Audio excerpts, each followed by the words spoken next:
We're here to help people write grants. We're here to provide programs and services for artists and organizations that want to do arts programming. And we have 11 grant deadlines per year. I'm Laura Setter. I'm the Executive Director of Region 2 Arts Council. And we are one of 11 regional arts councils in the state of Minnesota. We serve the counties of Beltrami, Clearwater, Lake of the Woods, Mahnomen, and Hubbard. We're governed by a board of directors, and we also have an Anishinabe Arts Initiative Council. The funding that we have available from the state of Minnesota is really meant to provide access, to provide learning, and to provide artistic context for cultural heritage, to really change communities and to really impact all residents of the state. I'm Holly Alcott. I'm the Grants Manager for the Region 2 Arts Council. And as an applicant, the reason that you want to know me, if you call in with a question, you have technical difficulties with our grants, you're having trouble getting online, maybe you don't have online access and you need access to a computer, those are things that I can help with. So that's what I'm here for. I'm here to help you fill out your grant application. We offer grants for organizations to be able to support arts programming in the community. And that doesn't just mean that you're an arts organization. Maybe you are an arts organization, maybe you're a theater company, maybe you're a gallery, and that's great. But we also can support arts programming for nonprofits that are not an arts entity. We can support medical nonprofits that help people in that way. Maybe you want some arts programming at your elder care facility or your developmental achievement center for your county, or those types of things. We can also support arts programming in schools, in universities. City, county, and tribal governments can also apply for arts programming as well. So we really offer a pretty wide gambit of people that can apply as long as they're doing art. The other thing that we offer is if you're an arts group that has come together for nonprofit purposes, as long as you find a 501c3 nonprofit that is willing to be your fiscal sponsor, meaning when we write out the grant check, it goes to your fiscal sponsor and they kind of are your nonprofit umbrella since you don't have nonprofit status, and they dole out that money to you for your project. That's something that we also offer. So we do offer a wide range of different kinds of organizations to be able to afford arts programming. That's what we're here for. We really want to get our funding out into the communities so as many people as possible can be able to access this arts programming that these different entities are going to put on. I've had a chance to work with Region 2 on numerous grants, and they've been incredibly supportive and just so helpful when it comes to writing grants and with feedback, and just tapping the funding that they provide through the Legacy Amendment allows us to funnel funds to the artists to cover their expenses. First of all, you can be a beginning artist, you can be a mid-career artist, you can be an advanced artist who's been working with your art form for your entire life. And you can be new to your art form. And we are here ready and willing to support you. We support everything from media arts to painting to performing artists, musicians, songwriters, and even woodcarvers. We're open and welcome. Come tell us about your art form and we will find a place for you in our grant application process. We're really interested in personal awareness about what your needs are as an artist to move forward. We're interested in how our grant funding can impact you and change and improve or take you in a new direction in terms of what you're doing. You want to frame your work, you've had a body of work and you're going to do a show, we can support you with funds for framing those pieces so that they'll be ready for the show. You know, you're a punk rock guitarist, you've got to tell us about it. You've got to tell us what makes your art either inspiring or causes us to ask new questions or brings us to a new understanding and enhances or changes or impacts our lives in some way. But you have to tell that story as the applicant, and that's what we're interested in hearing. My experience was just really comfortable because I had so much support from Region 2 and the people that were in the organization. I mean, there was never a moment where I didn't know that I could call somebody and ask a question.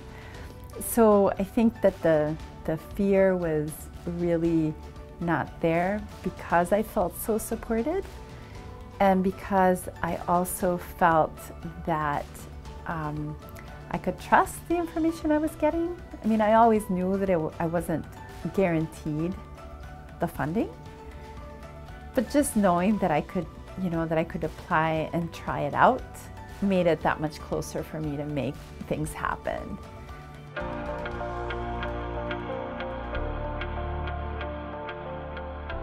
We have a really unique program through the Region 2 Arts Council called the Anishinabe Arts Initiative Program. It is governed by an Anishinabe Arts Initiative Council. It was conceived by a group of Indigenous artists who came to Region 2 Arts Council 17 years ago and said, we need a program with dedicated funds for Native artists.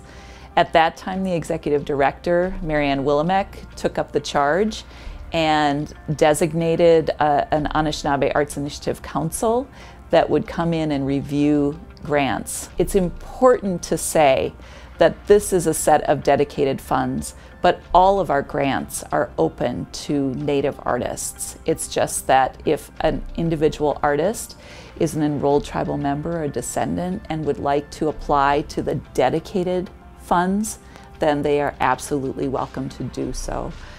One feature of our Anishinaabe Arts Initiative grant is that individuals can apply through the paper grant application or also online. There's an option with that, and that was absolutely 100% the decision of our Anishinaabe Arts Initiative Council to retain our paper grant application form.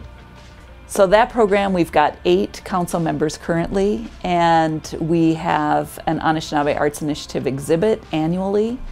We have an Anishinaabe Arts Initiative fellowship in which 2 individual artists who are mid-career with their work and showing high artistic excellence and also wanting to move their art forward.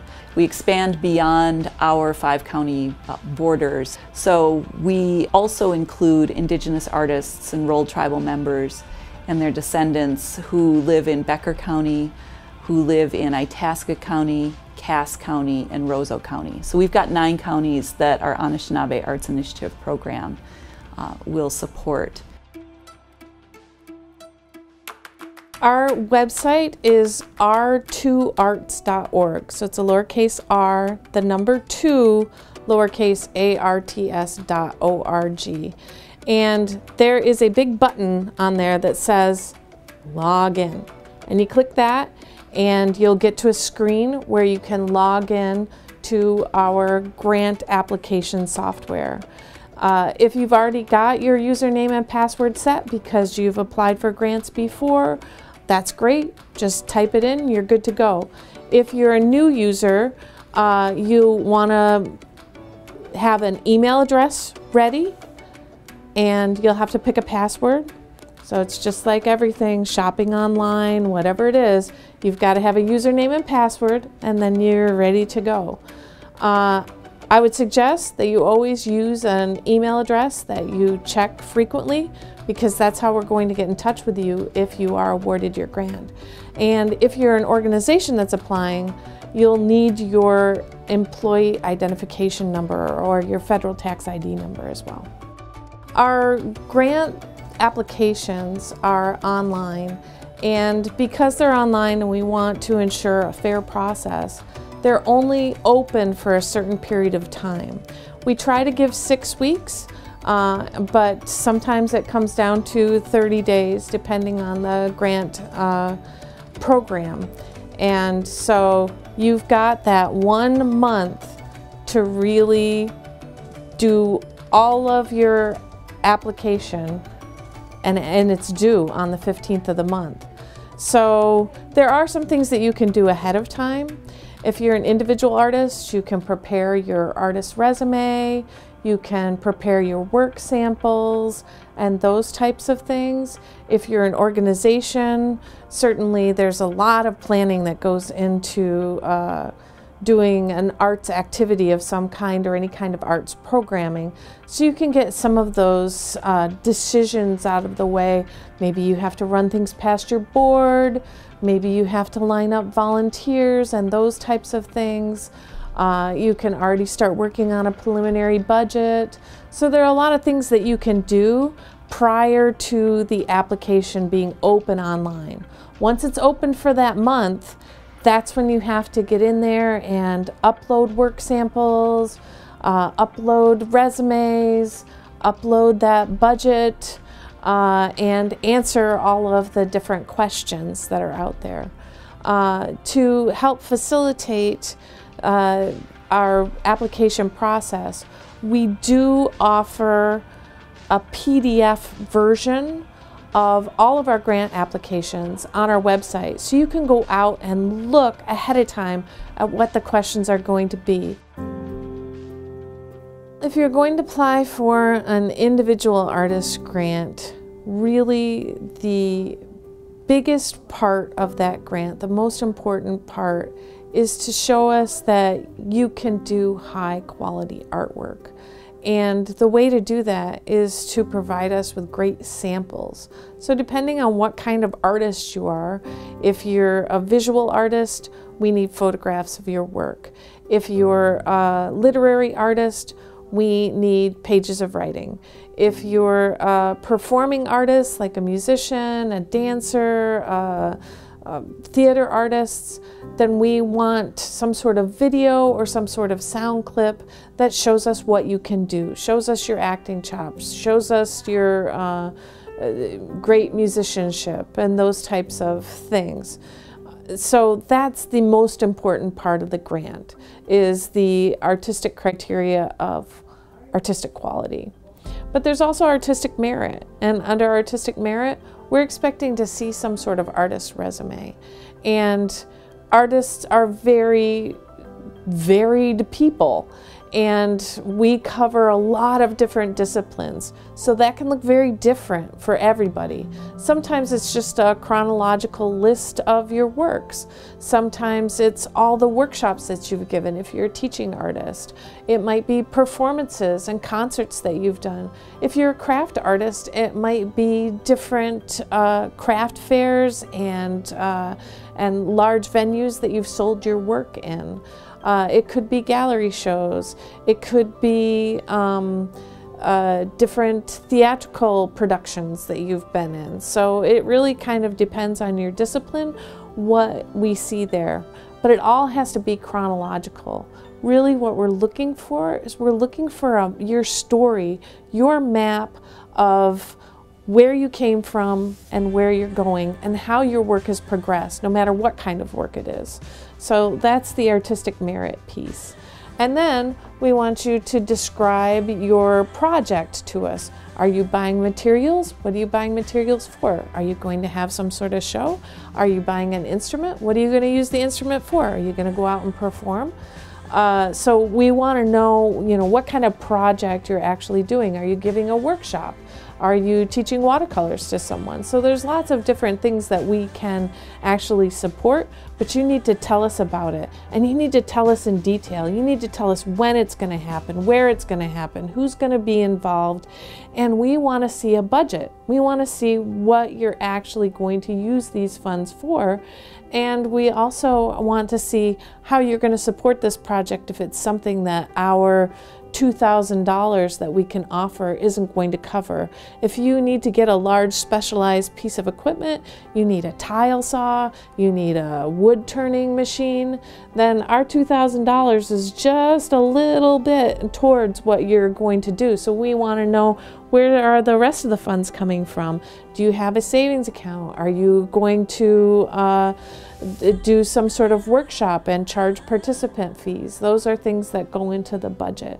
And then we also have this great supplemental information section. So if there's anything that you feel that has been missed by the other sections, you can put it in here. Maybe you have great articles about something that you've done as an artist. Maybe you have some really wonderful reviews.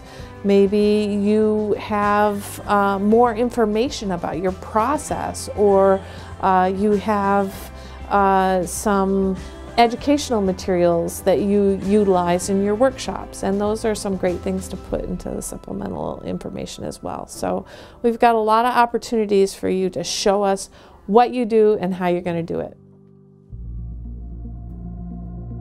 If an artist or a grant writer or an organization that wants to do an arts project comes to us with concerns about talking about their artwork or talking about their project or putting this amazing creative program into words, we are definitely here to help. That happens all the time. It's creative people are out in the world doing incredible things and realizing their vision and putting it out in tactile and auditory and you know, a multitude of sensory ways.